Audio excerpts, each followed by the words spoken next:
Back to Boracay Daily, June 19, Thursday. Napakaganda ng beach, grabe. Papunta tayo ngayon sa beach. Dito daan tayo sa Demol. Siyempre kakain pa rin kami dun sa may CNC.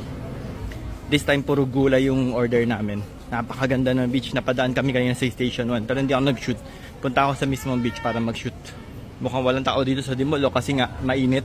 Pag mainit, nagtatago yung mga guests, mga tourists, lalo ng mga Asians. Kasama na dun yung Pinoy. Koreans, Chinese, Taiwanese, tatago yan. Hindi kasi comfortable pagka mainit. Lalo na ganito kainit. Pero ang ganda sobra nung beach ngayon. Kasi nga, June, di ba? Pag June, akala ng mga tao, tag-ulan na. Hindi po. August pa po nagsisimula yung tag-ulan usually. Minsan po, may malakas na hangin. Pero yun nga po, sandali lang, dumaan lang siya. Tapos mawawala rin po ulit. Tapos biglang maganda yung beach. So, swerte ng mga nandito sa Boracay ngayon. Malapit dito sa may Ferris wheel.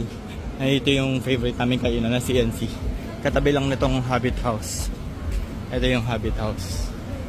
At ito na nga ang CNC. Parpar. Nawala na sa amin. Nag-order ka na? Gusto mo pumunta sa beach? Napakainit nga eh. Pero mag-shoot ako. Sabi ko pupunta ako sa beach. Punta muna ako sa beach. Ganyan talaga pag nag-commit ako sa sarili ko na mag-upload ako ng video everyday sa may TikTok. Pero ngayon, pati sa Facebook at sa YouTube, nag-upload na rin ako everyday. Kung sakaling mawala po yung TikTok, kahit wala po kaming kinikita dito sa paggagawa ng content, lalo na sa TikTok, wala naman pong kitaan sa TikTok. Minsan mahirap din kasi katulad ngayon, napakainit. Gusto ko lang sa lilim, gusto ko sa aircon. Pero dahil nga, kagustuhan ko mag-share din ng Boracay and i-share itong lugar namin sa mga tao and magbigay ng information, upload ako ng upload. At ayan ang Boracay today. My God. Napakasarap tumambay sa ilalim ng puno. Napakaganda. Akala ng mga tao, dahil daw sa madumi ang Boracay kaya nagkakalumot.